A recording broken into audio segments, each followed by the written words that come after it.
Greetings YouTube, Eddie here. So I'm bringing you guys my really late September wrap up. As you guys know, as I talked about this before, I was really busy with my new job at Barnes & Noble, so didn't get a chance to film until today. So I read a total of only 4 books.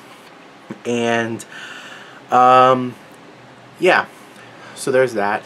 I didn't really do a lot of reading, unfortunately, and I don't know why. I don't know if I was not in the mood or to read more books, or if it's just didn't want to read that much. I don't know.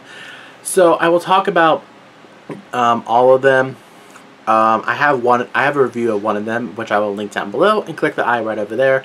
That is Sarah J. Maas's A Court of Mist and Fury, which is the second book of the Court of Thorns and Roses series.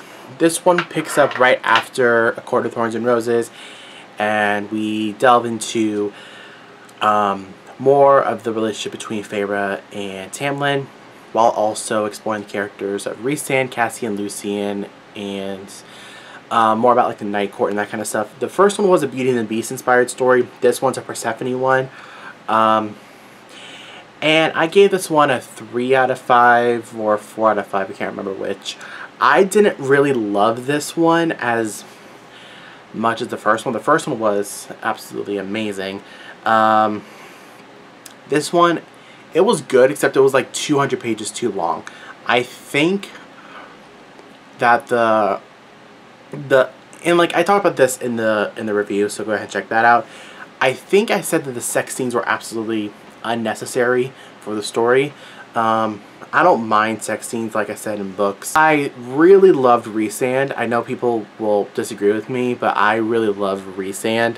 Tamlin was just sort of like treated like a middle child, coming from a middle child, just like forgotten and whatnot. Cassian was really, you know, interesting. Lucian was fun, or Lucian, however you want to pronounce it. He was okay too. I think learning about the Night Court was really fun. If there's one thing Sarah J. Maas knows how to do, it's setting up scenes and writing a scene. She can write a scene. I think she's really good at describing stuff. She is, but I don't know, it's just really...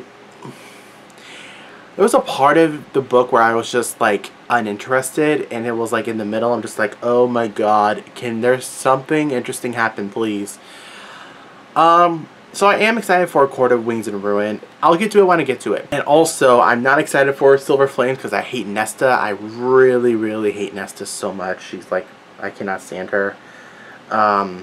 But I like Cassie enough to be kind of excited, but I'm not excited for Nesta. Next one was Billy Boyle by James R. Benn, the first book of this really long series.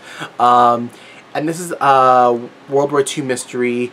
We follow Billy Boyle, who's a private investigator. And I gave this one a 4 out of 5. It ended just when it was like, I was really wanting more. And I know it's super weird, but it was really, really fun. The descriptions of like the cities and Billy Boyle's like narration is awesome. Anything set in World War II, I'm going to be a sucker for. I really enjoyed it. I think Billy Boyle is a really interesting character. I think the side characters, especially Kaz, really came off the page. And I really can't wait to get into the second book, what's called The First Wave. And then Blood Alone, and then the rest of the books. They're going to be a lot of books. The next one's a 5 out of 5. And that is The Hate You Give by Angie Thomas. I cannot believe I waited this long to read it. This book was so hard to read because it doesn't hold anything back. It holds nothing back at all.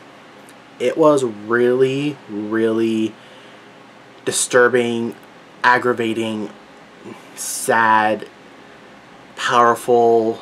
Like, the writing to me is not like the most poetic writing, but it doesn't have to be for it to get its point across.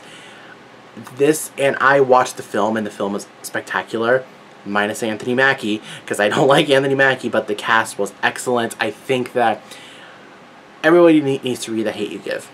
And you can hate it, or you can love it. It doesn't matter. It's just that it is an important story. And I didn't read it until this year, because I knew that this story was going to make me mad, because I knew that the white cop was not going to go to jail. I knew they were going to find a way to justify the cops killing Khalil. It was so heartbreaking, but it was just so good. And there was a I don't know if it's a prequel or a sequel. Concrete Rose. I think it's a sequel. Or a prequel, sorry. I think it's a prequel. This one was so, like I said, hard to read, but really important to read. Then the last one is Clown in a Cornfield. This one I talked about in my September book haul. This is just a slasher horror book about a girl named Quinn who moves to Kettle Springs, and there's a lot of secrets, as small towns have in horror books. And there's a killer clown on the loose. Happy Halloween. This book was really, really fun. It was gory. It was, you know, it just brought me back to like Children of the Corn and and I really did enjoy it. I think the writing is good. The only thing is, I feel like it was cut too short. I feel like, and the reason why I gave it a 4 out of 5 is because it was cut too short. I want the story to be longer. And I didn't really connect to Quinn that much. I think she's a good character. I just couldn't connect to her on a personal level. Really, really fun. I really did enjoy it for what it was. And I cannot wait to read more of his books. Definitely a book that you need to read in like the spooky season. I had a pretty decent reading month in September, and I'm doing terrible right now in October. I don't even have a book finished. So let's hope I can get it together and actually finish a book in October. If not, not a big deal. Anyways, if you guys like this video, big thumbs up. Comment your thoughts of these books. And for more content, subscribe button is right over here, right next to its notification bell. Go ahead and click that. And I'll link 2 other videos right beside my head, so go ahead and check those out. And I'll see everyone soon in my next video. Deuces.